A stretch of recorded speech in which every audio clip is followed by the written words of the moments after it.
It's not bullish. It's not bearish. It's fjordish.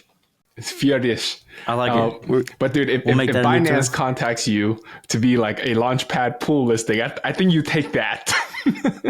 Oh, in this case, no, you definitely wouldn't. Fjord definitely would not. There's one thing that we will not walk back on, and this is definitely like a hill I'll die on, is that the LBP mechanism, I truly do believe it's the best way to do the token offering, and that's what we're going to stick to. Greetings, everybody. Welcome to Flywheel, your number one source for everything Frax, DeFi, and all that's in between. If you want to know what's going on in the world on chain, you've come to the right place. This is DeFi Dave here with capital K, and we are here to help you harness the power of the Flywheel. Today, we have on Fjord Foundry, LBP Launchpad. And what I want to pose as a question is, at the beginning of a project's life cycle, what is the most important thing? It's that first impression. It's launch. It's making sure you have a fair launch where everyone's happy, and you balance the needs of the project and the people launching the token with the needs of the community and the people that are getting the token. If those two parties are aligned and they have a launch in like a proper... Oh, no. And if they have a proper launch and able to execute on that launch, I think it speaks tremendous for the prosperity and longevity of that token. And in this episode, we had on none other than the original LBP platform, the Fjord Foundry. And we actually go into the origin story of Fjord Foundry and how it came from actually all the way back then since Balancer days, for those of you in the know, and what they're currently offering today, and also the roadmap on what they're going to build in the future. So without much further ado, we're going to get right into it with this episode. You can make sure you do that. Before we do that, smash that like, follow, and retweet button when you see this come on the timeline. And you can follow Dave at DeFiDave22, and you can follow me at 0xcapital_K. And let's get the show started.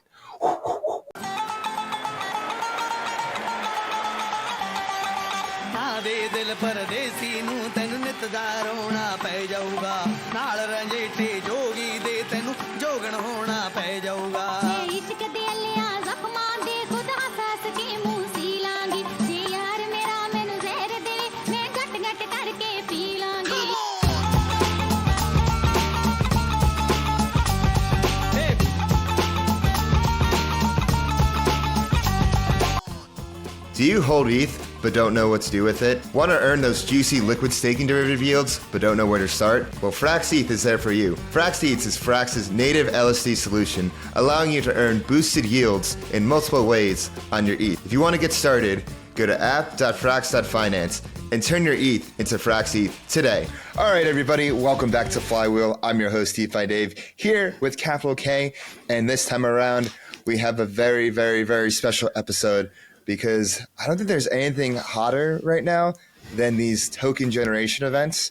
And we have on two guys that are at the cusp and the cutting edge of what's going on in that regard. We have on Yams and VoKe from Fjord Foundry, which is the leading LBP launch platform.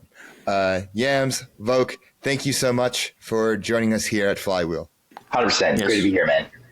Yeah, likewise, sir. Yeah. Appreciate it. And like, before we get into it, can you do a little bit of background in yourselves and what you guys do at Fjord? Sure. So I'm the head of the BD, so business development at Fjord. I do a lot of work with external teams, partnerships, communication to potential clients that are going to use the platform. But I work a lot more recently with individual teams of chains. So, we're in touch with all the major chains and all the upcoming ones. I think one thing we've seen this past cycle is the explosion of layer ones and layer twos that all want to have their own ecosystems. And so the name of the game for Fjord has been to be those ecosystems early and be able to meet the teams that want to raise and launch there, so we can be their go-to place to do that. I've been working actually recently with your guys at Frax. So we'll be having some stuff about that out pretty soon. Cool. And VoKe, what are you up to at Fjord? What is your realm of responsibility? Yeah, for sure. On my end, I'm the chief strategy officer, so anything that is kind of under the purview of, what's the best way to kind of achieve growth for Fjord, improve the product, kind of expand our offering, stuff like that. I'm totally kind of like in the back room cooking it up. A lot of the times, Yams kind of mentioned it just before. Predominantly right now, that's a big focus on basically getting out, new chain deployments, making sure that we're kind of positioned everywhere possible to better serve, all these new ecosystems that are popping up and all the new projects that are there. Because we're big believers that, when it comes to kind of the token generation event that, these teams can conduct, the LBP is definitely the best mechanism to do that. Yeah, and let's get into it. So, bootstrapping communities in a fair manner has been a part of crypto since its very beginnings from Bitcoin. We saw with how Satoshi did his thing, fair launch. Then, as time went on, in 2017, we had ICOs, which were the meta back then. A lot of us are class of 2017, so we remember those years quite fondly. And then you kind of saw fair launches again in 2020 DeFi summer with the whole farming meta Yams. I can't help but have memories of Yams from back in the day. And now we see a revigoration of it, because I feel like with these fair launches, this is like really part of the ethos of crypto, leveling the playing field between your average user that may not have the same access as your institutions and VCs, but are able to get into opportunities at the same level as them with LBPs now that we have today. So can we get into what makes getting a launch right so important, and what makes LBPs different from these past iterations from ICOs and other types of fair launches? For sure. Yeah, I think kind of like to get down to brass tacks, what makes the launch so important? It's that, it's really your first impression, right, that you're setting for everybody else. It's the first offering that you have on a project. It's really one of the main ways that you're able to galvanize a community around what you're trying to do. And so if you unfortunately have a bad launch, messing up that, whether it comes down to just having a really bad token distribution, or, maybe you improperly seed liquidity on the, kind of initial deck seeding, it can just outright kill the entirety of your project, whether that's just giving you basically an entirely, disruption to the momentum that you built up for who knows how long, all the, time and work that you put in on the background, who knows how many years leading up to, basically getting your, project ready. And if you're even, luckier there, then maybe it doesn't outright kill it, but it, just severely dampens it to the point where you have to really dig through the trenches, right, to kind of bring all that work back that you put into it. So I think that's really what it comes down to, is that, the launch is really the make or break it time for a project at that rate. Got it. And Yams, what are your thoughts? I would just reiterate what both said. I think we're all aware that the industry we work in, it's all about, on-chain capital formation, raising funds. It remains one of the number one applications of crypto. So oftentimes, teams that are launching a token, as folks said, it's your first impression to get the public interested in your coin. But if that first impression involves people losing money, they see a down-only chart, there's going to be sort of a long-standing negative sentiment associated with your project. And no matter what you do going forward, it's difficult to shake that. Moreover, you might, impede your ability to get the capital you need to build. So it might just be completely, done and gone. If you have a bad launch, you might not raise the funds you need. You might run out of development money, and the project might have to shut down. So, it's really sort of the critical point in the project's life cycle when it's releasing a token that it has to try and get right. Yeah, absolutely. And with LBPs, what are they? What's the history of LBPs? They started off with Balancer, I believe, but I would like to get an overview about what LBPs are. For sure, yeah. So correct in saying, yeah, they started off originally a Balancer. That was way back in 2020 now. Kind of crazy how time flies, cycle to cycle. Then around 2021, so Copper launch basically made it really easy to use, interactive, basically front end, right, for people to, very easily deploy LBP pools, conduct their sales over whatever parameters they want to set, everything like that. That was spun up out of essentially still in conjunction with Balancer, but also with Alchemist. If you remember, them way back then. So that's kind of where it like first came from, and then now Fjord Foundry, right? So there's a little bit of a, let's say, a branding kind of conflict with CopperCo. If you're familiar with them too, they're like a custody service. It's pretty large in the space. So that's where Fjord Foundry came from. It's just a rebranding of Copper Launch because of that. It's a good rebranding. Oh, yeah, nice. Okay, so Yeah, I think a lot of people they really like Copper Launch still, but I think when it comes to how most like rebrandings go historically, usually the rebrand is actually like way worse for wear than whatever you originally had. But yeah, Fjord Foundry definitely one of the superior rebrands I think that has taken place.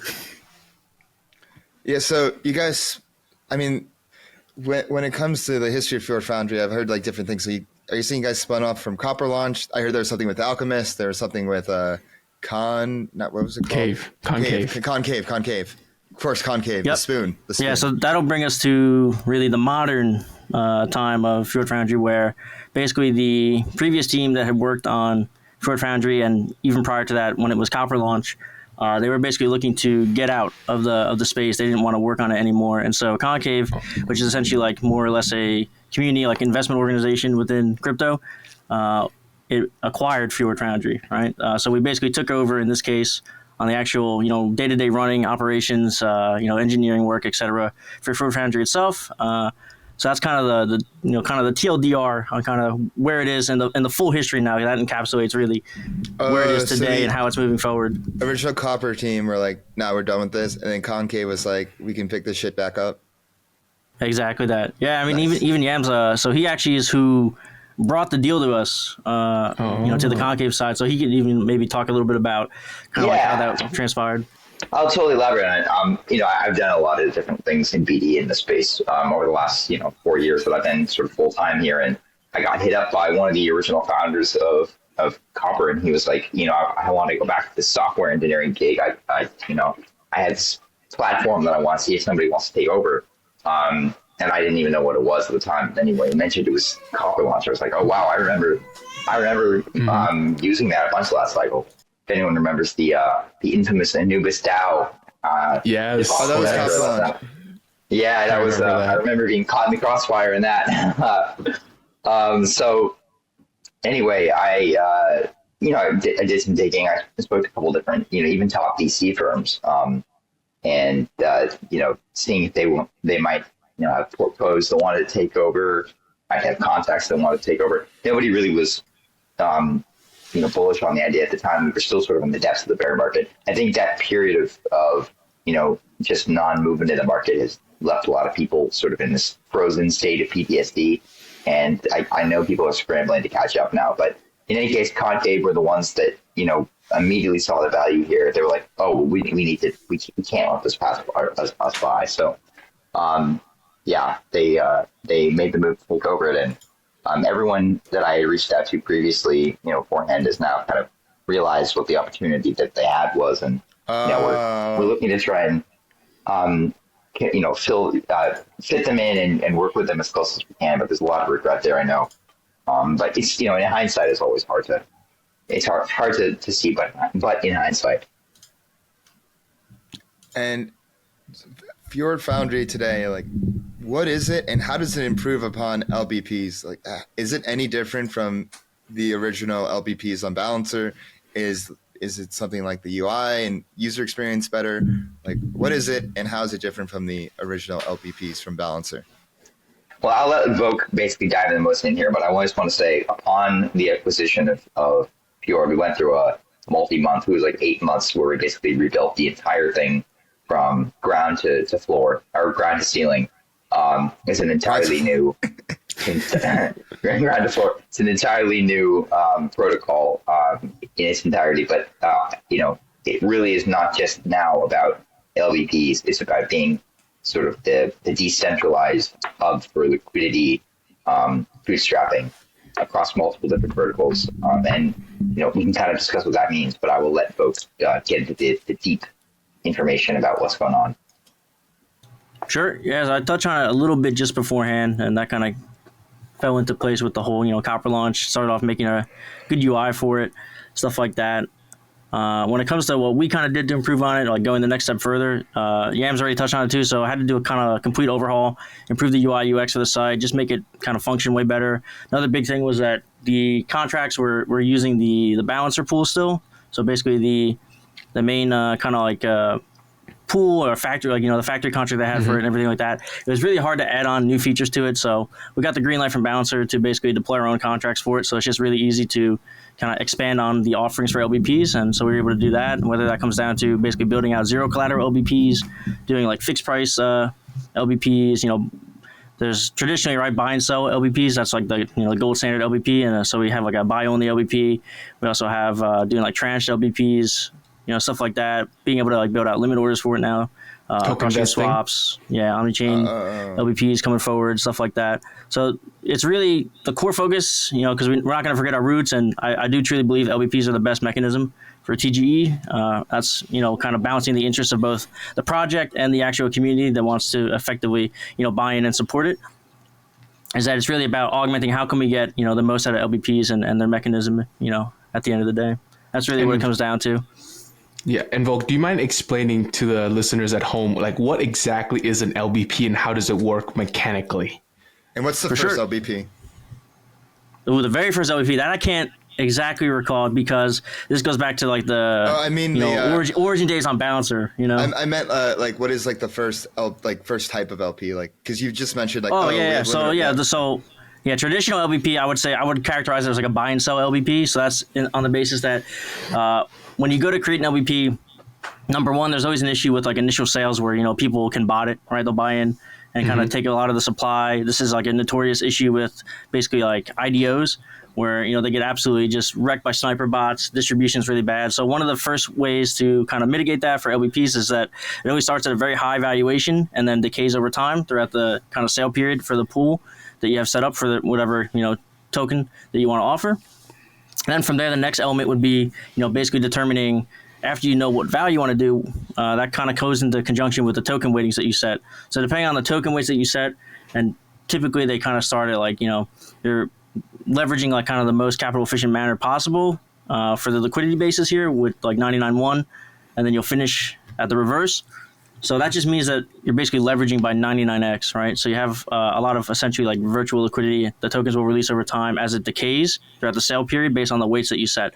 Now, as people are basically participating throughout the LBP period, it's demand responsive, right? So what does that mean? It just means simply that you can effectively get organic price discovery, right? This is typically a big issue when it comes to how do people value tokens, especially nascent ones, right? That don't, they haven't had an opportunity to trade anywhere else. Maybe they've only even had private rounds, and those are, kind of just arbitrarily set, especially in crypto. Those valuations can be all over the place. So it's really hard for people to understand, like, where's the value? What do I think the value is? And do I actually want to participate at whatever X value is? And so LBPs give a way better, let's say, degree of flexibility from the user standpoint, where they have the option to wait over the duration of the sale. It's not going to be segmented and kind of an issue for people in different time zones. They get to choose when they think is basically to them a good value point. They get to buy in. As they buy in, it's demand responsive, so it can increase now in price based on kind of the activity they're getting on the buy side. As people decide maybe, I think this is maybe getting a little too frothy, let's sell out. They can do that as well in the LBP. So that's another unique mechanism that LBPs have as I would say, a leg up over traditional sale methods. So kind of stuff like that, that's kind of the main thing when we hit on how it works from kind of the pricing mechanism, kind of the user response on that pricing mechanism, and the fact that it keeps users safe from basically bots ruining the initial distribution and the overall kind of, let's even say, like aftermath effect, right, on the DEX liquidity for the pool later on for the token. There's a project, I remember there was a project I worked with in my career that had a token launch. And they had two separate pools. They had I remember it was like up to 20K, and they had like a whale pool and a dolphin pool. And the whale pool was like between 5K and 20K. And that was completely whitelisted, so we curated everybody on that list. But the the dolphin pool was like not as whitelisted. And in that specific pool, like 70 or 80% of it was just gulfed up by a bot, just like in like one swoop. And they just like got a bunch of the supply, and a lot of people were pissed. So like this bot problem is quite prevalent when it comes to token generation launches, and like they're the most extractive out of like any of the participants. So like being able to solve for that problem and get it right and having a fair launch and do it well from like top to bottom, start to finish is, like you said, first impression is everything. So it's so essential for the token and its health throughout its course of its history. Mm-hmm. And just to summarize VoKe for a sec, because the explanation was quite large. For the listeners at home, it is effectively the pool creator could decide a certain ratio between their token and a collateral token, and like you said, it could be 1 to 99. And then there's another a V2 innovation that is 0, right? But we'll get to that after. So with this 1 to 99, that imputes a price for the token. And over time, this curve decreases in price if nobody buys it. All right. But once somebody buys it, it becomes, like you said, demand responsive. Then the price starts moving like the market kind of deems where it should trade at. But if nobody trades it, it still decays over time down to a certain basically preset price at the end. Right. So that is why it has this sandbox experience that mitigates bots, because it starts at a super high price. You don't want to ape there.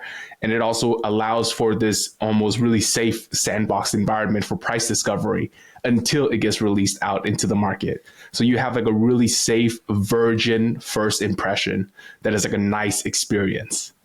That's how I think about LBPs. 100%. No, you're totally correct. You definitely said it. I'll have to give you kudos a lot more eloquently than I did. Maybe it's my passion bubbling up. I like to go all over the place with the LBPs. It's like you said, they're really good. I love 100%. I actually wanted to, kind of give you guys kudos, because a lot of people would just move on to like, say, different types of launch methods, and LBPs is so 2020, that method is like so 2021. They're like, we need the new shit now. Like, for example, on Solana's this pre-sale, I don't know if you guys saw that pre-sale meta for the meme coins. It went from, all these complicated stuff to like, hey, just send me SOL into this address. And then I'll send you tokens back. Like, that was so crazy to me to see that. Yeah, it basically devolved back into 2017 ICO days, where it's just like, hey, this is our project. Here we go. Sale's going to be now. Send your money in. Yeah, you'll get tokens later, whatever. But it's worse than ICOs because there's no landing page. Alon a few weeks ago, and what's interesting with his, it's like it's on a bonding curve, but it's like virtually automatically mimics setting up it to like 5,000 in the pool, and like it launches from there. What are your guys' thoughts on like Pump.Fun? I feel like it covers like that specific meme coin meta very well, because it's like not like those people are like looking for the at the technicals. They're just looking to ape into a meme coin.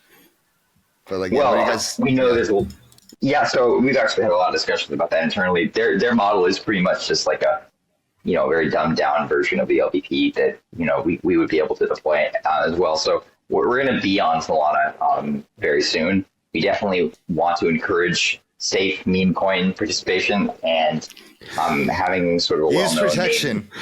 Use protection safe always. Meme coin.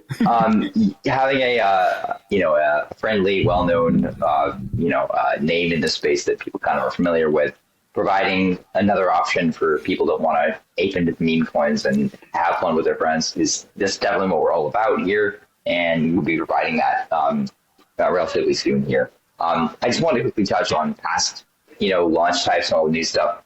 I think there's still quite a lot of room for that, because there are projects that have past rounds that they've done, past private fundraising rounds, maybe certain agreements with prior investors, and an LVP really, for technical reasons and certain financial reasons, might not work for them.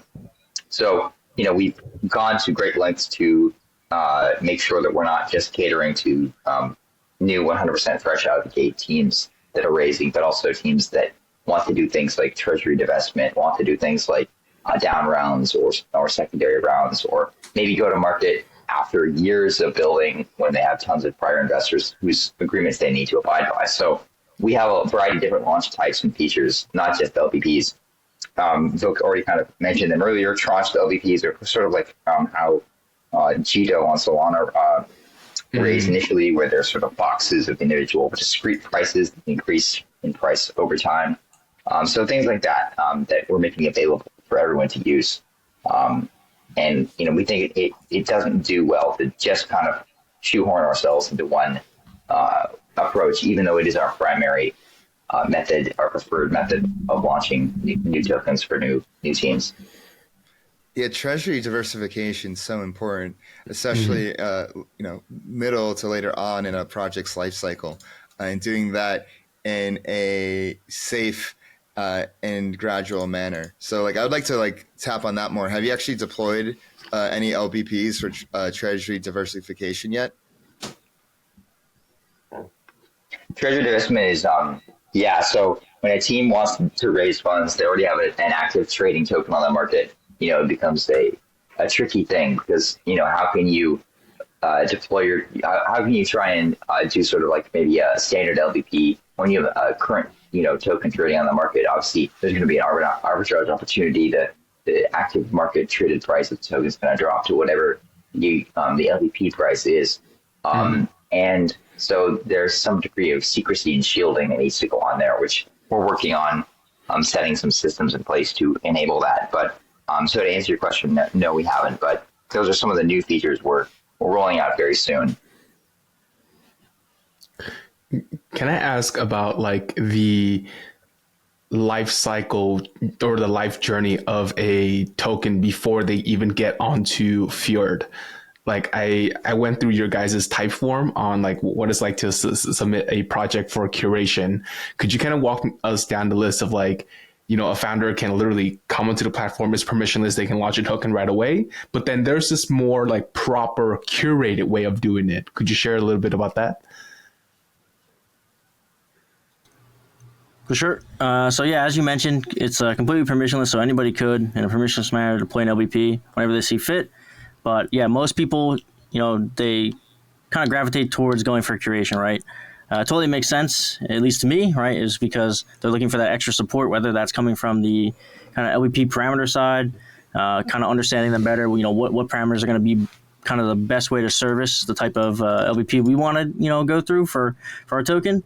Whether or not they need marketing support, that's probably the primary catalyst for why people would go through it. They want to work with curators because they basically want to try and maximize their likelihood of having a successful LBP, right? So they're going to go to that angle on the marketing front with them specifically. Other ones, there's a lot of different services that could be provided, whether that's ranging from, tokenomics advice, whether that's auditing, right? Stuff like that. Even, basically working with people just on a network basis to, try and help find essentially even a market maker, right? Because a lot of the times the trajectory is, okay, we LBP, we deploy to a DEX, but, now we have to worry about basically how do we get onto centralized exchanges too, right? A lot of projects, that's what they kind of ultimately do throughout, let's say, their token lifecycle, right? That's kind of like the end stage almost, I would say, for a lot of them, is that, that being on just a DEX isn't good enough. They want to tap into basically more liquidity, more users, more potential users primarily, right, via the centralized exchanges. So when they actually apply for curation, all curators are admitted to the platform via Fjord, but from there, they're acting as third-party agents, right? So when projects submit for curation, it's kind of let's say a first come first serve model where all these curators can see it. They get to decide, am I going to pass on this project? Maybe I want to learn more about this project. Let me see, right? It's up to them to kind of how they want to structure the service, as I was mentioning before. So a lot of them at the base level, they're conducting due diligence, right? At the very base level. From there, depending on what they want to work out with the project, what services they want to offer, how engaged they want to be when it comes to basically marketing or auditing or doing even technical advisement specifically on the project, or their launch strategy, go to market, stuff like that. Completely varies from curator to curator. They're all going to have their own kind of little, let's say, package that they can offer, right, to people. Got it. And what's the compensation like normally for these curators? So on our side, what we do, and this is kind of one of the best ways to make use of the native tokens that accrue during the LBP on the Fjord Foundry kind of fee side, is that as users sell into the LBP throughout that process, it accrues the native token of that project instead of the collateral token as well, right? The curators are entitled to that native token from our side.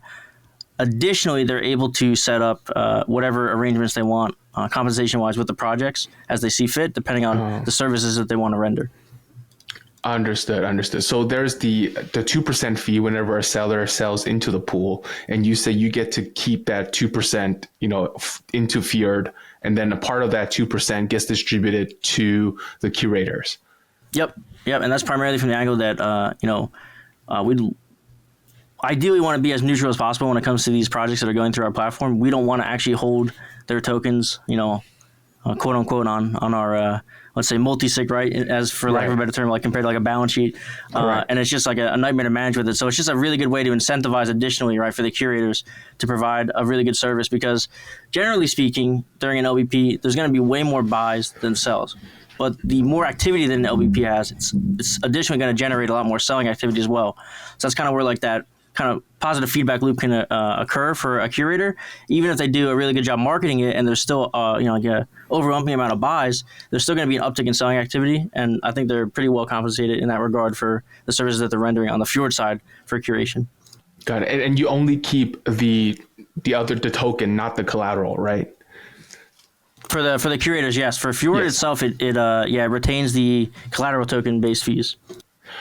Oh, okay. Understood. Super interesting. How does one become a curator?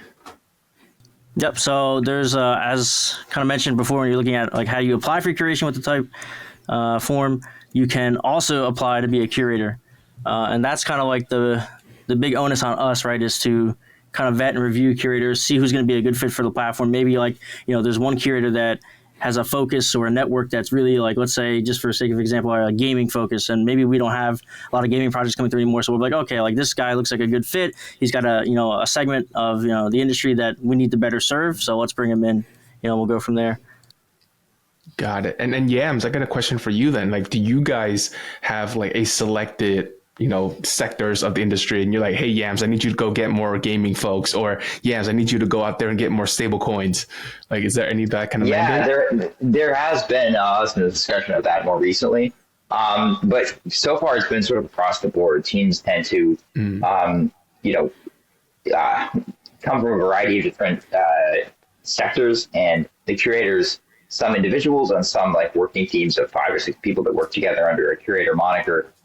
They oftentimes come to us and propose that they, become a curator, and, effectively what they do is they say, this is a team we think would love to do an LBP or do a launch with Fjord. Here's why we think it'd be good for them. And, here's the work we've done with them in the past, with the information we know on them is, and they sort of tend to fall into their own niche. So there really hasn't been as much work on my end of trying to find specific teams yet, but as greater differentiation and fragmentation occurs, I have noticed that teams tend to kind of like specialize in one. The key curation teams tend to specialize in one area versus another. So we're thinking about sort of making a targeted outreach to specific niche areas of curation starting very soon here.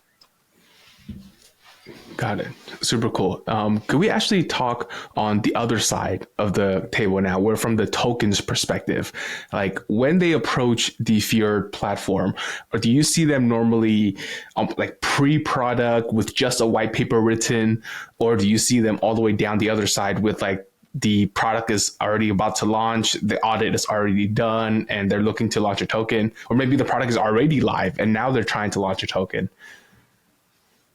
I would say it is a mix, but it probably would fall a little bit more on the side of teams that have gone through the development process and are ready to now go to market. So maybe more like a 70-30. It's very rare for us as well, at least because most of the interaction that we have with teams at all comes on the curated side, and those tend to sort of be, lend themselves to teams that already have a product and already are ready to go to market now. Whereas if you're just looking to sort of like go on an idea, curators might be less likely to accept you, because doing the due diligence, they're going to find that you haven't really actually built anything yet. So, Got it. I think that's probably the reason why, from our perspective, we tend to be we tend to have more visibility on the teams that come to market, with the product ready and ready to go.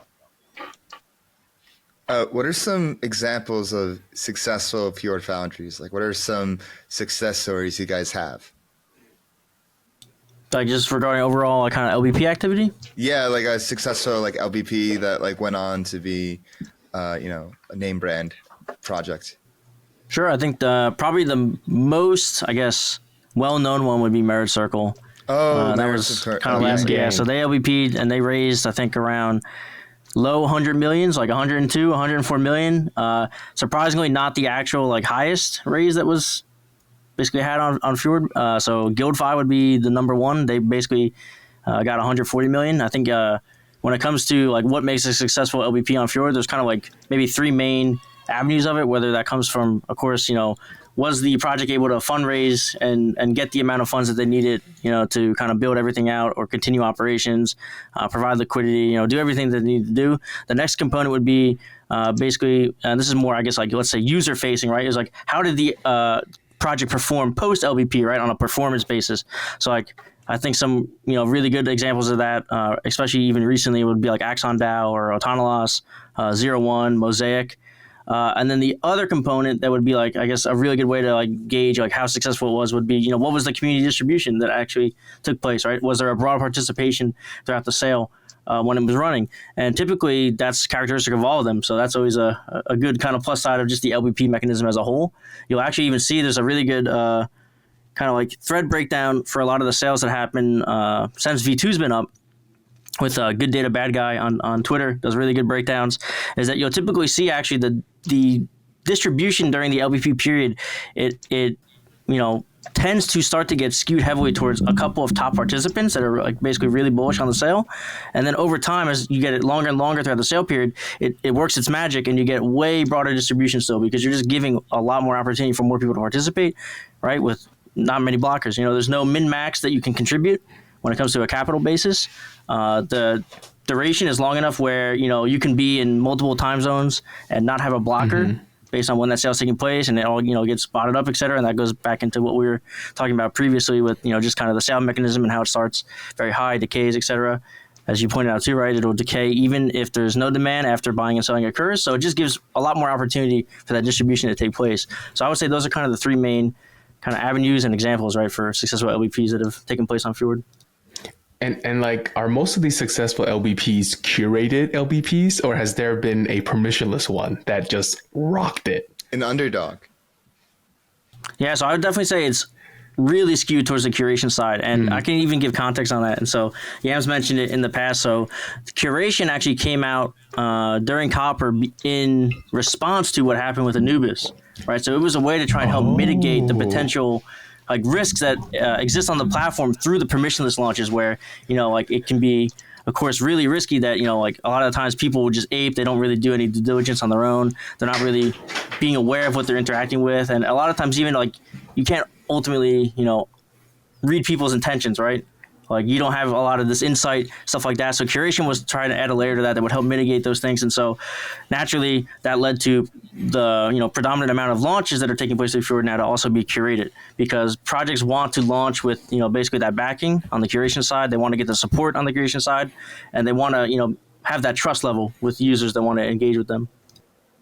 Got it. And are these curation pretty much once the curator says yes, good to go, then Fjord just lists it, or does Fjord also have a say? Nope, it's completely on the curator side, actually. So our say is that we basically are selecting good curators, and then the curators, it's up to them if they want to basically select good projects, right? So I will say, like, we even went through kind of a rocky period back in February where some of the curators that were launching projects, they were a little bit too lax, and so we had to kind of strengthen down on them, like, hey, like you got to do like way more actually, right? Like we gotta make sure that you guys are doing proper due diligence here. Did you make call sure the herd? that exactly, yeah. Some were removed, new ones were added. It's been smooth sailing ever since. So I gotta say, the changes that were made have definitely worked. So I'm curious about this feedback loop. Like, how are you kind of vetting that? Is it based on a performance that, like, hey, did your coin that you curate pump, or is it just like what are the criteria here, and how often is this performance review process conducted? Yeah, so the performance review, I mean, it's essentially happening continuously. We're always monitoring the platform, always, looking how can we better serve communities at large, projects at large, right? To us, our main thing is, and we kind of think this is like the big, let's say, like, dichotomy that exists within token launches is that you're trying to balance the needs between the project side and the community side. You don't want one to be too skewed towards the other one where, okay, let's say like, project raises a ton, the founders, get what they need to build everything, but then the community has, really nothing to it, right? And a lot of the times what that means is that on the performance side, right, the community views it a lot from that angle.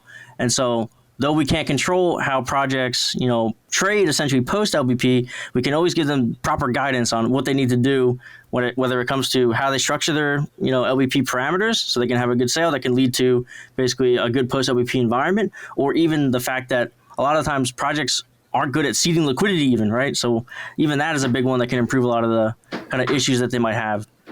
And so when you ask about how are we basically reviewing it, we don't look at it from the performance of the projects post LBP, but we do look at the performance of the projects during the LBP, right? And so typically, one thing I like to at least say that is really well of LBPs is that if you have demand, the LBP will be your best friend, right? The LBP will rise and shine, and you'll outperform everything that you ever had, like expectation wise. If you don't have demand though, and you didn't properly cultivate that before you do your LBP, it'll be brutal for you. And so a lot of the times it comes down to just, okay, like you didn't do a good job picking this project because you picked one that essentially didn't even take the time to cultivate demand for their own offering, right? They didn't fully build out the product. They didn't communicate it well to users at large, right? They didn't build a community at a base level, anything like that. So that's really what it comes down to, is making sure that the curators are actually, number one, doing proper due diligence, making sure that they're actually providing the services that they say they're going to offer to everybody on the platform, so everybody has a good experience overall, whether that's users interfacing with Fjord, whether that's the actual curators that are able to find good projects that come to Fjord, or even if they bring them themselves, and then the projects at large that are coming to Fjord. That's kind of the main thing. Damn, that's so cool. I almost see Fjord as like your community's litmus test. Yeah, right. It's like you say you have community. Yeah, exactly. It's like let's put it out there. You say you have a community. Let's see how strong is this community. Oh, that's crazy. Have you seen any like repetitive patterns from these token communities that you reckon, oh, this is a good community? Like, are there some signs that one could look for? I mean, the biggest one would be being able to like basically parse Twitter engagement. That's definitely been like the number one proxy. Oh. It's not always 100% accurate, right? And you gotta always watch out for if people were botting, stuff like that. Like a good example would be like Koi did an LBP. They were the second LBP, I believe, of V2, and they only had like 500 something followers on their Twitter, and they raised like almost 6 million. So they had like crazy demand still from that base level they did. Then you have other ones that'll have. Exactly. So it's all about the engagement. It's all about, I mean, even just like what conviction does your community have underlying, right? Whatever your offering is. It's really hard to gauge that. It really is until the sale, starts happening on the LBP itself. And that's like what you mentioned, right? When, it's basically trial by fire, right? So it holds no punches here. When the LBP goes live, you'll know if there's basically demand or not, right? From the community side. Wow. Can we get some quick stats on average, how many projects have raised, what was on average raised, and at what valuation range has you've seen? Sure. Yeah. So you can take this if you want. Oh, I was just going to say, I would say, I think we're up to over 150 million for V2 in terms of funds raised. So in the last, 4.5 months, and average we've seen, how many projects? I think over 80 now. That's correct, right, VoKe? So I could do the quick kind of stats breakdown real quick, just for context across kind of like the V1 plus V2 and its aggregate. So V2 so far, since it's went live, basically the first actual LBP for it was really January 1st. So since the year started, V2 has raised 156 million. For projects, there's been about 246, almost 250 million swap volume on it. It's generated 8.5 million in fees. There's been 27,000 participants, so just users of the actual LBPs, and 69 LBPs have taken place since V2 started. And then that gives us the aggregate stats actually come out too. So Fjord has done 941 million raised, 1.45 billion in volume, and over its entire lifespan, 26.2 million in fees, with 662 total LBPs. That's inclusive of curated and uncurated, and then 93,615 total participants. Wow. And do you know what is the average kind of market cap or FDV of a project that launches on Fjord? The V2 one, which I'm more curious For V2, about. I don't have that off the top of my head here. I'd have to go look at the Dune dashboard and see. But I want to say, just by the basis that effectively and this is like even way back from the balancer docs, is that, you want to kind of think in your head as from the project side, like, what do I think like the fair value is for our token? 10x that to start on a FDV basis, let it decay from there. So the valuations and where they end up are they're going to be all over the place. So you could have ones that, like, for example, there was a node sale that took place that was kind of like a really kind of like marketing ploy during ETH Denver for it to kind of cultivate hype and demand, and just general marketing for it. And they were able to. I think they confirmed to be LBP'd for the highest valuation ever on the platform, which I think was somewhere around like 400, 500 something million. A lot of more standard LBPs, they'll probably go anywhere from like sub 100 million FTV basis to like 10, 20, 30ish is where they'll kind of end up. I think that's generally what I've observed, on a valuation basis. Wow. Okay. So I just did some quick math. If you say you raise 100 for V2, 156 million raised over 69 projects, that comes out to be about like 2.2 mil per project, like on average. But I'm sure the distribution is like. Yeah, but I'm sure the distribution is not average at all, right? It's like some projects way outperform and some like do not. It's not an even distribution. Am I correct in assuming that? Yeah, no, that's for sure. That's totally true. Like there's certain projects that, as I was mentioning, it can be brutal. They'll fumble, they'll raise 50,000, 100,000, whatever, stuff like that. Some of the ones, I will say this, just as a point, kind of like, that doesn't necessarily mean it's bad. Like, for example, some of the best performing projects have only raised a couple 100,000 actually. And this is an important factor to kind of denote that, at the end of the day, the project still has time to cook. They can still build out, they can ship stuff, they can keep doing what they need to do, right? It's not always about how much they have in the war chest. And inversely, sometimes projects that raise a lot of money do not perform to expectation. Exactly, 100% true as well. I will say this, and this comes back to the balancing act, potentially you can exhaust demand. Sometimes you can underestimate demand, stuff like that. These are all things that are, a delicate balance that have to be struck at the end of the day. Got it. Okay. An F on your Fjord Foundry doesn't mean it's an F on your life of your token. You can still turn it around. All right. Good lesson in there. That's right. Good lesson in there. Dave, you want to ask about the token? Yeah, no, I was going to ask, you can go. Actually, before we get into the token, I want to ask about like the risks, like from bots to scams. Like what are some risks of Fjord Foundry? How do you mitigate that? And like how do you protect users, and also how do you protect projects? Is it just so I think we kind of touched on this. Is it just curation, or are there other ways too? Yeah, it's a little bit mixed, but yeah, we touched on it kind of like throughout all the I guess prior topics on the conversation, like a little bit here and there. So yeah, like number one, from the bots, that comes back to just the fact that it starts at a much higher valuation. So when the pool first goes live for it, if bots are sniping it, they are effectively donating their money. So thank you very much. Thank you, bots. The next component would be I would say when it comes to like rug pools or scam stuff like that, like we mentioned, that like we can harken back to Anubis DAO. How that now is mitigated is through the curation service. When it comes to, let's say, going back to the permissionless side still, is that, we provide ample warnings for users like, hey, this is a permissionless LBP, UIOR, make sure you're actually like looking into this, make sure you know what you're participating in, what you're interacting with, make sure that you actually look at the token contract, stuff like that. So that's kind of like how it's mitigated, making sure that information is clearly presented to users on the UI side. We think that helps a lot. And so far going forward, it's been much smoother sailing, across the board on Fjord, whether that's on that permissionless front, whether it's on the curated front, and then just the overall, let's say LBP quality, right? Not having to worry about bots or anything like that, just because of the mechanism at play. Got it.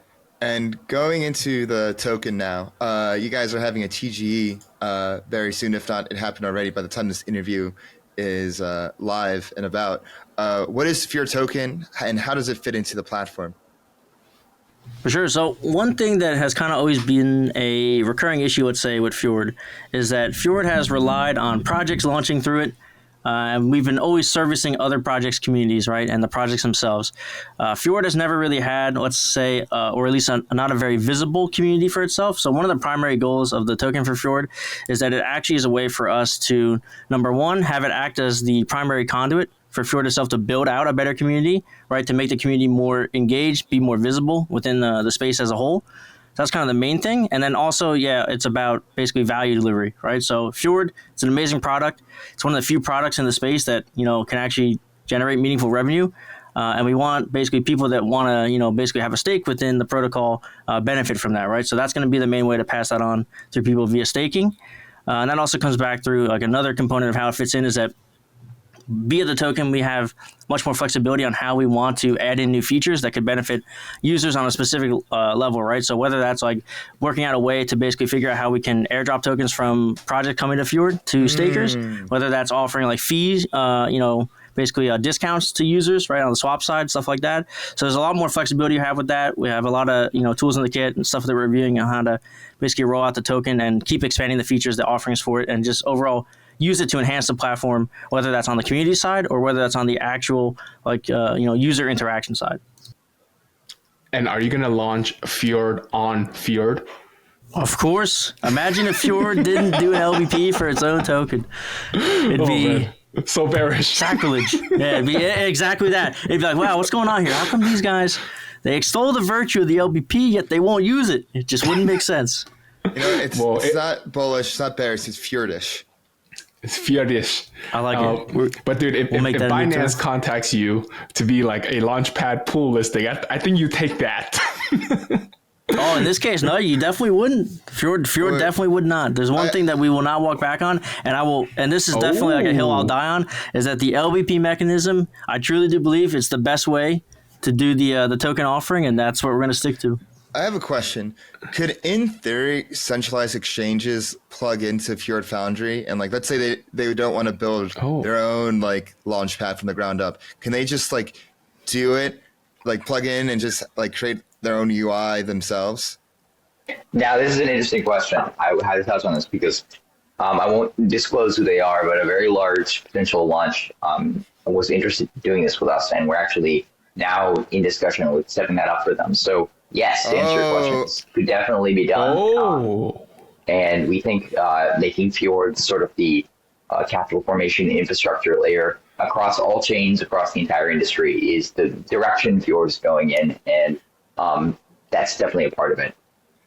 Yeah, I'm definitely OKX, I see. Okay. No, they're quiet. Because I asked this question because I think a trend we're seeing this cycle is the marriage between CeFi and DeFi. You see it with Athena and how they so eloquently combine the two to create their protocol, their cash and carry in a token. And so now when I'm looking at projects, I'm not just looking about how are they just purely DeFi or purely CeFi? I'm looking at how can they take the best of both. You have, the permissionless nature of DeFi, but then you have the distribution of CeFi. And then when you combine the two, you create something very, very powerful that can actually challenge TradFi. Wow, what is this intellectual honesty? I thought we're super dogmatic here in crypto and decentralized overall, and I will, I believe, sovereignty. Yes, we're definitely growing up. Yams, I actually wanted to ask you. Yeah, I wanted to ask you, Yams, do you take that same vigor and passion that VoKe has for his love of LBPs, and do you do that on your BD journeys on these calls and try to convince people to launch via an LBP? I definitely have a passion for it in terms of understanding that functionally it's the best way to go, and it just makes the most sense for a team that's coming to market with a lot of different community stakeholders already involved. But I take a more utilitarian approach when it comes to understanding that the model doesn't really work for everyone, the standard LBP model, and you're basically trying to beat your head into a brick wall if you're just trying to force teams to use a model that won't work for them. If you're trying to fit square peg into a round hole. So trying to be flexible and working with teams where they're at is sort of my role, making sure that we can meet their needs to get the outcome they want without being too sort of overly pushy around. You have to use a standard LPP, you have to use a standard LPP. So I think there's sort of a fine line that I have to walk there, but generally it comes from a place of just wanting to meet the teams where they need to be met and to meet their needs. We aim to please and cater to the people that come to us to use our protocol. Yeah, I'm glad to hear that. But Yams, what do you hear as the number one concern, or a consistent concern of new projects wanting to launch or curious? They're LBP curious. What are their number one concerns usually? And generally, it's because they just have maybe a lot of uncertainty around how LBPs work, and they're all used to seeing when they think of like launching a token and they think of like a launch pad. They think of the DAO makers of the world, the CeFi's of the world, the centralized launch pads where you know everything's token gated. You have to buy a native token in order to participate, and then it's just a fixed price sale, standard. Like here's what the price will be. You buy, and then at the end of the sale, you get your tokens. I think LBPs, being that they are sort of like a sandbox that you kind of alluded to earlier, a kit where there is sort of active trading that can go on within this sort of sandbox environment. That scares a lot of teams. They automatically think, oh, if there's the ability to sell, oh, it's bad. But it's like that's what the market is. That's what your token will be doing for the 99% of its life cycle on the open market. So you're not doing yourself any favors by running away from that. So I think there's just that initial concern of, oh, I'm going to hold sale and then people will be able to sell during it, which is not, really. That's the point. It's not. Yeah, it's not really something they should be concerned about anyway. But so it's just but you guys, them. Yeah. I see. But you guys also have the buy only LBP coming out, so the up only LBP. You should rename it up only LBP. We should. But that came out of a request from a few teams that wanted that as an option. So gotta listen to your customers. We provide all the options for everyone, and they're free to choose what option they want to use. Even though as VoKe will extol victoriously from the rooftops constantly, 99% of teams end up using the standard LPP model anyway. Right. Yeah. And you brought up a good point. I didn't realize this was an educational issue because LBP has been around for a long, long time, at least to us. Right. And I didn't realize it was an education issue that people didn't know how it worked. And that's what's kind of like holding up a lot of the adoption. Yeah. I mean, VoKe can definitely, speak to that more if you want to give them a little time to. I think there's a problem in our industry of people is not learning how things work. And this is just an area that, people haven't really spent a lot of time on. VoKe, do you kind of want to elaborate a bit on that? Oh man, I mean, I think it can be chalked up to as simply as the fact that cycle to cycle, you lose a lot of people, right? Not a lot of people stay, or when they do, they come back much later into the cycle, and so you're just constantly always having to, basically re-educate or freshly educate new users on these formats, especially for new teams, right? A lot of people aren't going to be familiar, with LBPs. They haven't participated way back on Balancer or Copper launch or even early days of Fjord, right? So to them, it's completely brand new, right? And a lot of the times they think it's potentially not even like something that is intuitive even, right? Where they're like, oh, wait, you're doing a token offering, but users are able to buy and sell into it. It's like, why is this valuable to me? Like I want to just set an arbitrary value and have that be it. And then, when people trade later on, okay, there's your price discovery, whatever, let the market have it there. Whereas Fjord kind of like, basically jumps the gun on that, beats people to that in the sense of like essentially it's like a pre-market trading experience, right? To kind of help figure out that value, where it's at, where people want to basically, buy into it. So it really does, in my eyes, at least come down to that as like kind of being the main component, is that most people just are newer. They're not aware of it. So you kind of have to constantly update and refresh people on the mechanism. Got it. Can I ask a very mechanical question in what happens, like, because I participated in 2v2 Fjords, and every time I participated in them, I always thought, like, I can participate in this right now, which closes in the next 2 hours, or I can wait 2 hours and then participate in the open market, because like who else is not buying during this 5-day window? That's like a matter of game theory. Yeah, I'm asking the experts here, like what have they seen? Have they seen like right after an LBP, the token just like shoots up, or does it just kind of languish because everybody who wanted to buy already bought and then is waiting for that next catalyst or that next brand awareness or exposure? Like how does that work? I don't think it really has anything to do with the LBP. I think there's always, you'll see this probably with every token, there's always an initial spike in price when it lists and an initial collapse. You're always going to see that sort of like seesaw. And then it kind of levels out, and eventually if the team does well and there's like, they didn't screw things up, there's sort of the gradual uptrend with, sell-offs along the way, et cetera, et cetera. We're all familiar with sort of like the early stage charts of most projects, but I really don't think there's much in the way of like connection between the LP itself and how the initial trading of the token tends to go, unless there's been so much participation over the course of the LBP, the price has gone up so high, and there's just so many people that have bought in that there is that initial sell pressure. But that's very rare and doesn't really happen that often. Got it. Because, there was this meta for Binance Launchpad. Sorry, Dave, just last thing on this is there was this meta on the Binance Launchpad coins where if it was on the Launchpad, it's going to keep on mooning. And like Binance has done such a great job for any like Launchpad participants on their platform. So I was wondering if there's a same theme with the LBPs on Fjord. But yeah, I was gonna go ahead, Dave.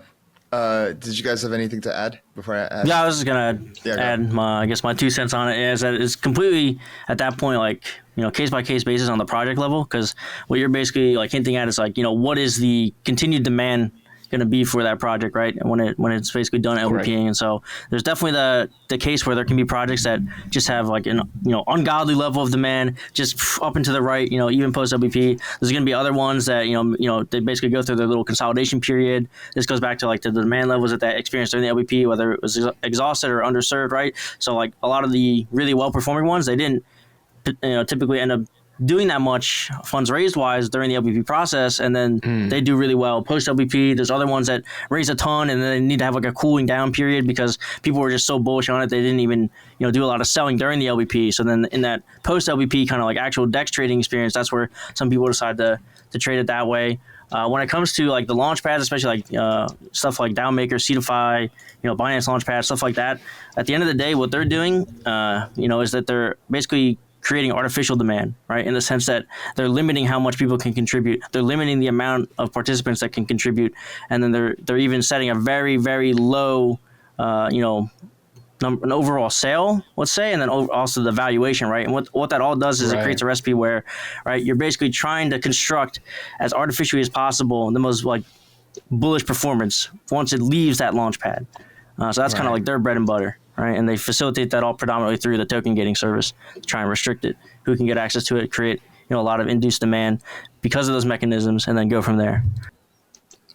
I was going to ask, how does Fjord Foundry think of supporting tokens after launch? Because I think like if there's like an issue that happens, it's like the launch is successful, yes, but it's after you see this like either like this run up and then dump. Should it like traditionally like a problem in crypto is with like market makers being predatory. It's like you have a deal with a market maker, they're making the market for you, but they're hedging somewhere else, and then your token dumps. So I'm wondering like how does Fjord Foundry think of supporting token liquidity after launch, if at all? I'm wondering if you guys have like talked to potential like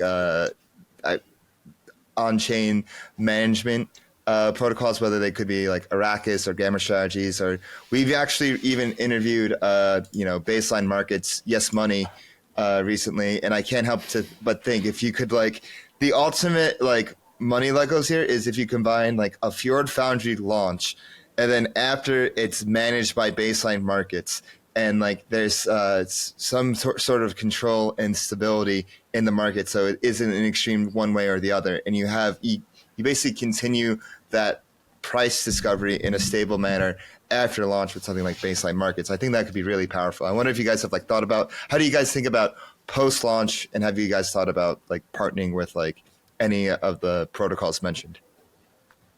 Yeah, so post-launch wise, like we unfortunately don't have like really any way to help teams on that regard, besides giving them, if they ask for it, kind of proper advice, especially when it comes to like a big issue we've seen in the past is the actual liquidity seeding once they're done with the LBP, making sure teams don't mess that up, stuff like that. Another big one is that we do have like ample market makers, with a relationship with Fjord that we could basically refer to teams, and this would come from the basis of, let's say, in the lead up to their LBP, and then to prepare them for the actual like centralized exchange or even DEX trading, depending if they're using like V3, anything like that pool wise, is that they can actually have market makers at the ready, prepared to provide that service for their token. It's not as common though. Most teams they don't want to basically wait that long, or they don't have centralized exchange plans just yet. That's pushed down the road, so they're not really looking for it. But that would be kind of exactly what you're alluding to, like the way to do it and the way to kind of properly do it. Yeah. And that would also help a lot of teams, even once they first start trading on a DEX, is that would help to basically make centralized exchanges view them in a much more favorable manner, right? Because at the end of the day, they want to see like, okay, like is your token like down only? Like, are you actually doing good volume, right? Or is there a lot of like actual good turnover? Like, are we going to be able to make fees on this if we list it, stuff like that? And if that criteria is met, a lot of the time what the centralized exchanges will do is that they will just list you for free, right? They're like, oh, there's demand for this, right? I want this on my platform now. I know people are going to trade it. And so that goes back into like, have a good launch, right? One of the ways to have a good launch is, that's part of it, right? Yeah, absolutely. And I feel like what projects miss is they think like, oh, like we launch and then it's over. Like we can figure out the market making, the centralized exchanges and liquidity like later. Like, no, like it's all one thing. It's best to do all that in one swoop, because especially like after launch, like in most projects, I think it's like 80-90% of like a project's lifetime value comes in the beginning for the most projects. So it's in their best interest that once they launch, if they can like set up everything in just like one swoop and one alignment, it's like, oh, we have centralized exchanges lined up, we have on-chain liquidity lined up, we have everything there, and everything's smooth sailing. And like once you set up everything in one swoop, you have your launch, you have your on-chain liquidity, you have your centralized exchange listings, then it's like easiest to focus on building, because you don't have like to try to like, oh, like we have to like try and get a listing now, like, oh, we have to pay a fee. Like it's best to do everything in just one swoop. And that's just my experience and observation. 100%. Yeah, that would be the ideal trajectory all projects take, if they're able to, actually manage that. If you're able to get that all knocked out, have a plan for that, like you're going to be way better off in the long run for sure. Yeah. Another component even is just that, like a lot of the times in a let's say post LBP liquidity management kind of experiences, that most projects still are defaulting to deploying like Uni V2 pools, right? So they don't really have a lot of flexibility on how they can actually manage it, especially if they only have on-chain liquidity, right? So they're really restricted. Yeah, they're really restricted in that regard. At the same time, though, it reduces a ton of complexity for them, right? It's really difficult to manage a Uni V3 pool for a lot of teams. They don't have the experience for that. They don't have market making, know-how for that. At the end of the day, too, if they want to work with market makers for that, it's really hard for them to do that even if they're on V3, because the market maker is going to want to actually hedge the token properly via centralized exchange.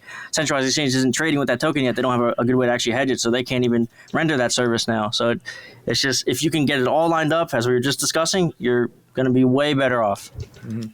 Yeah, I mean, I was also thinking like a bit further along is, in Fjord's roadmap, because from our observation at Frax, everything starts to become one, right? And it's like that stablecoin maximalism where everything just churns into the same, like lending protocol, swap, stablecoin, everything just becomes one. And I'm imagining like Fjord just kind of grows that path too. It's like after the token launches, well, now you need to have like a pool, right? Like let's say you guys set up a Uni V3 management kind of product, and then after that, you guys need to have some lending protocols on top of that too. So now you have like a lending and borrowing protocol built out. That's all part of this Fjord product line. Is that kind of on the roadmap, or are you guys just really owning that first impression market? I would say definitely. Go ahead, Yams. There's definitely, I was going to say, there's definitely a lot of space for a sort of expanded lifecycle product offering, and we've already sort of given a little bit of our future plans regarding sort of liquidity rollover. So there's going to be sort of a native trading rollover interface that we're going to be setting up, whether it's a DEX or whether it's sort of a DEX aggregation system that will enable products to immediately have the liquidity that they've raised put into whatever trading venue of their choice, and sort of set up for them, which will definitely deal with a lot of the issues that some teams have had when it comes to knowing how to see the liquidity that they just raised. But I know there's a lot of things you're looking to expand within that same kind of model of offering. Like, what's the next step? How can we make the next stage of your token's life cycle supported by all the way through from the start to the end by Fjord? This actually leads to my last question quite nicely. What is on the roadmap for Fjord Foundry? And, let's zoom out a few years from now. What is the ultimate bull case for Fjord Foundry? Let's get the imagination spinning here. For sure, yeah. So roadmap-wise, so we touched on a lot of them. Some are already live, like the buy only. That's actually live already. Zero collaterals are technically there. They're actually just not. There's no front end for them just yet. So if you're savvy enough, potentially you get it going through the contract. If not, wait for the front end. That'll be good to go. That just like ramps up the capital efficiency even more. That also kind of ties into, not to diverge like too much from the roadmaps. I'll take a pause. Let me finish the roadmap, then we'll go into the bull case that ties back into that. So another like big one is basically on the Fjord token side, layer 0 FT for it. Then like enabling LBP redemption delays. So that's like basically once the LBP is finished, actually making sure that it's not restrictive. Let's say token transfer restriction, right, on the token itself, but that via the LBP, once it ends, teams can just very easily set up a delay so they can get everything squared away for their actual, DEX liquidity seeding, stuff like that. Another one would be like a sale type in the sense of hard raise cap LBPs. Then there's, of course, Fjord token staking is going to be coming out as well in the next 2-3 months post our actual TGE. Way more chains coming out for Fjord, so we got 14 plus chains on the horizon that we're going to be integrating for. There's going to be fixed price LBPs, and that's Yams, by the way. I already mentioned the tranche LBPs. There's going to be the minimum raise threshold, so that's going to be like if the LBP doesn't raise a certain amount, it's just going to revert, refund users, boom, it's done. He also mentioned, right, as well, the post-sale LBP deployment. So that really comes down to, like, where do you want to roll it over to? How do you want to couple that with the delay period, stuff like that.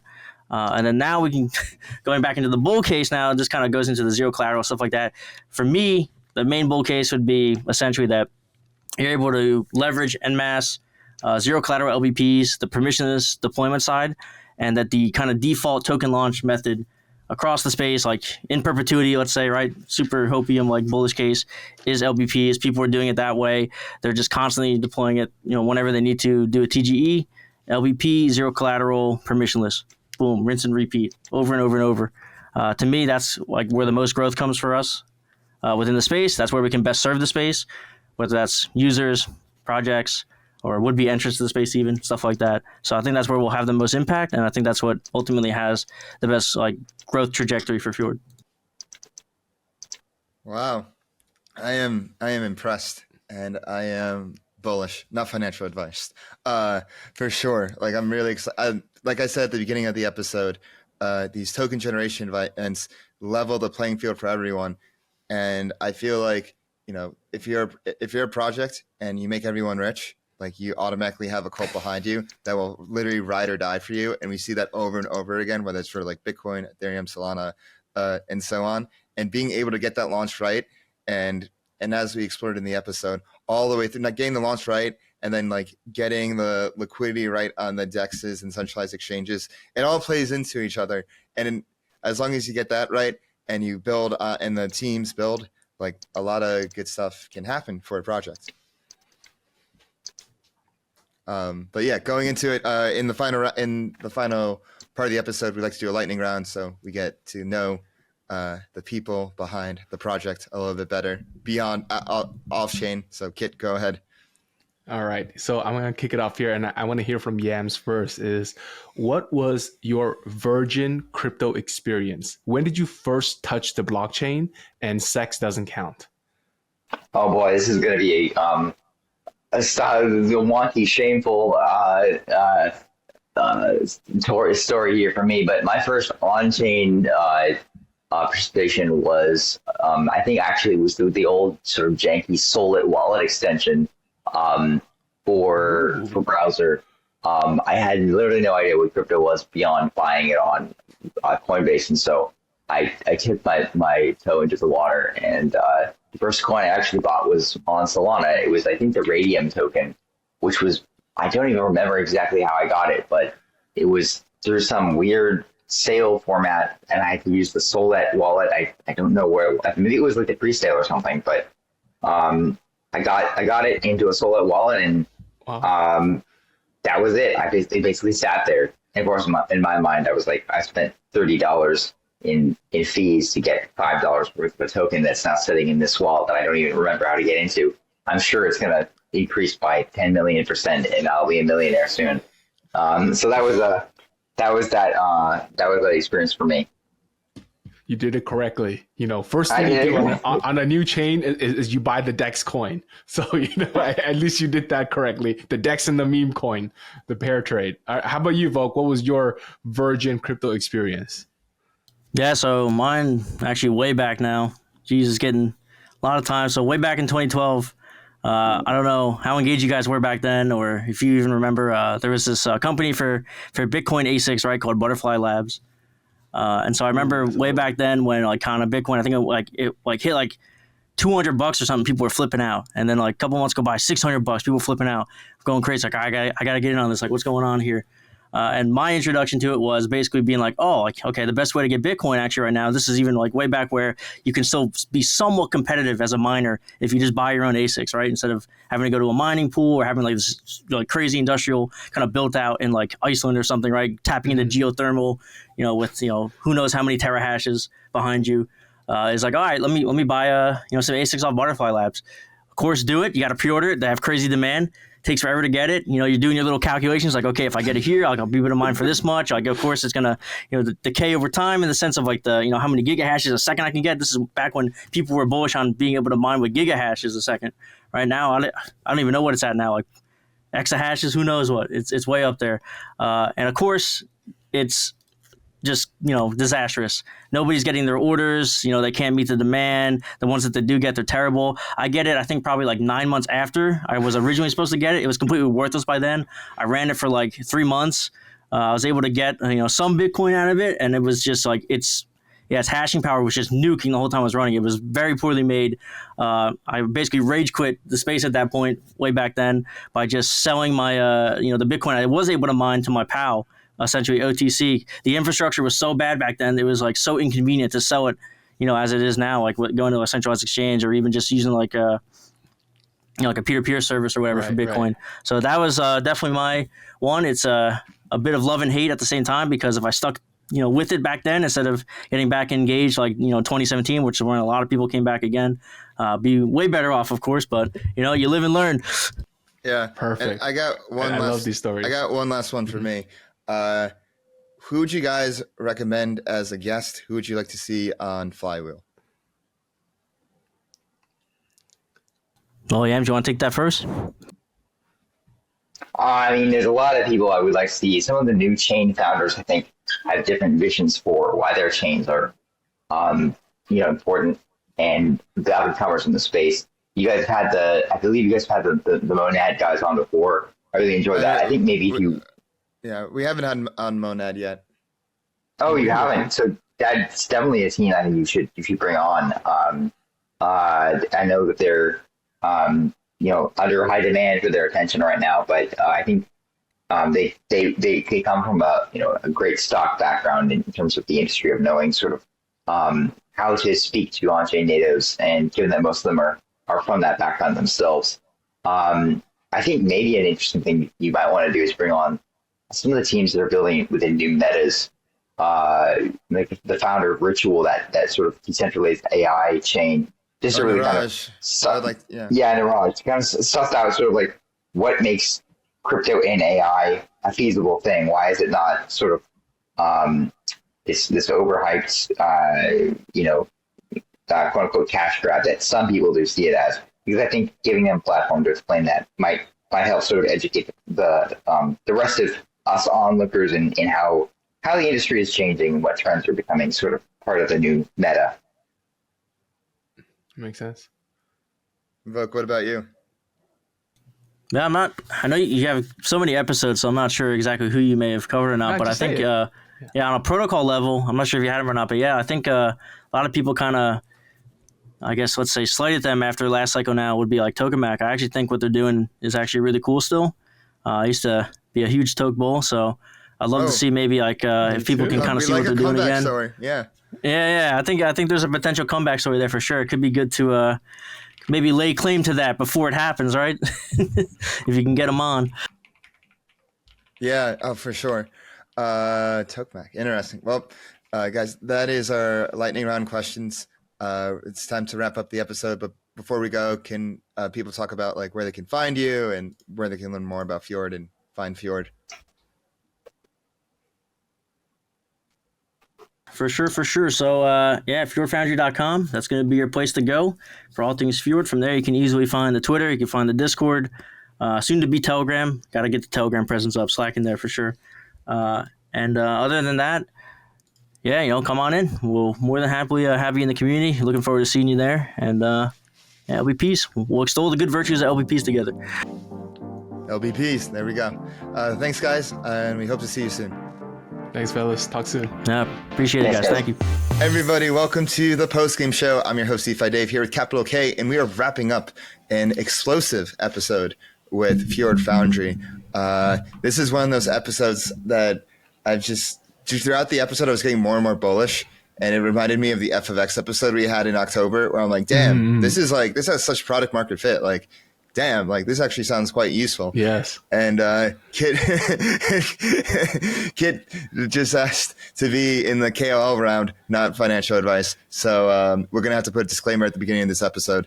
That's how bullish it is. 100%. I'm so bullish on these kinds of PMF, Dave said. This is the product made by crypto natives for crypto natives, and it's just getting adoption for the ultimate right. use case of crypto. One of the ultimate use cases of crypto, which I see, there's stable coins and there's capital formation events, and this is democratizes capital formation events and does so in all on chain in a very elegant manner.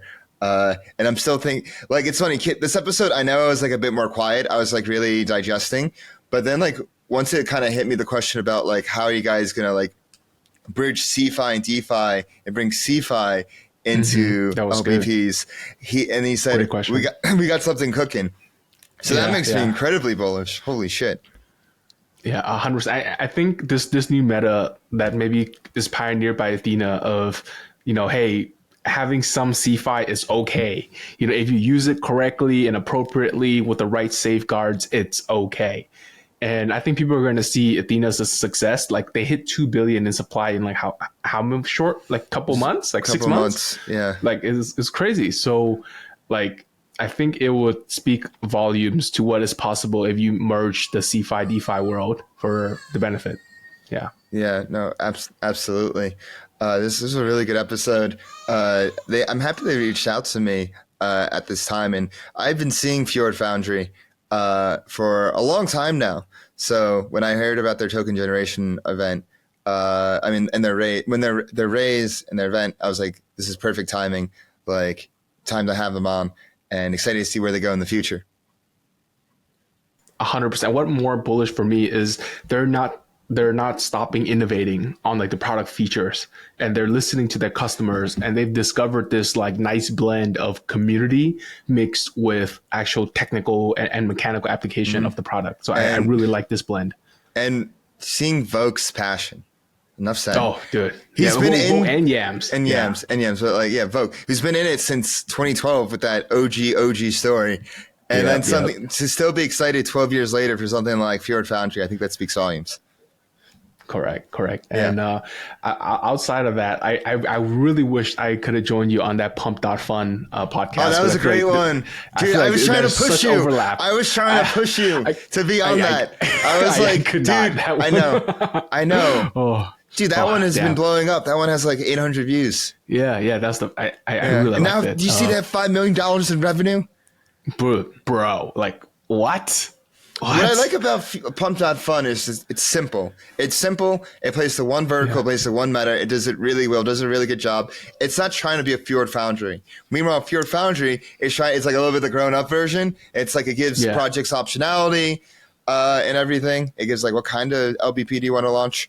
But I think the key for for Fjord Foundry to be successful is to establish those relationships with the Aracuses, with the gamma strategies, with the baseline markets, and have this I'm really seeing this full life suite, cycle, right? Full suite, or are you probably gonna have some full on service to be hey, we'll help you launch your LBP. Hey, we'll get you curated. Oh, hey, we'll connect you with the right market makers and stuff. There we go. So I think it's 100%. This is we're seeing the future of capital formation happening before our eyes, and this won't just be for the for DeFi projects, but all crypto projects, Deepin projects, DeSci projects, AI projects, you name it.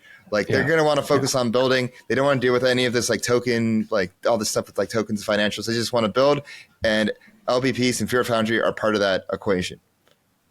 Also, to add to this one point, that I always love to bet on revenge arc teams. Revenge arc. I love to bet on that because it takes a certain type of gumption to like come at it again. You know, like someone else tried, they failed, but I think I can do it. Like it takes a sense of like audacity in the person and tenacity for them to achieve it. So I'm bullish that. Anyways, absolutely. I'm on 1% battery in this computer, so we're gonna close out. Make sure you hit that bell button, subscribe. Leave us a comment, let us know what you think. Give us a like on YouTube. Make sure you follow us on all our socials, Flywheel DeFi, Twitter, TikTok, Telegram. Follow us on Farcaster at Flywheel. Go to our website. Subscribe right now, flywheeldefi.com. You can follow me on Twitter at DeFiDave22. You can follow me at 0xcapital_K. And we'll see you next week. Peace. Everything said on this episode is not financial or tax advice. This channel is strictly for educational purposes and is not an investment advice or solicitation to buy or sell any assets or to make any financial decisions. This video is not tax advice whatsoever. Please talk to your accountant and do your own research.